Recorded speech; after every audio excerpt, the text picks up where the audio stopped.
नमस्कार आपन को स्वागत करुच्ची मो प्रदेश मो कविता काच घर। तू जेउठी था फेरे ना आओ, तू सेमती दूरे था देखा दे ना आओ।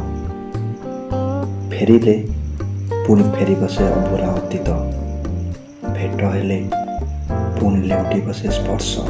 अव्यक्त जंत्रणा को केबे भी तू हृदय रे रखी पारिबुनी।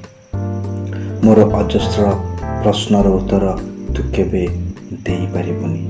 मु भाबी नेछि तू गला परे दुहे गढ़ी से प्रीति घर मिछ संपर्क चोरावाली मधुर प्रतारणा तोर काच घर। तू सेठी था फेरे ना आओ, फेरिले पुणी फेरी बसे अभूला अतीत।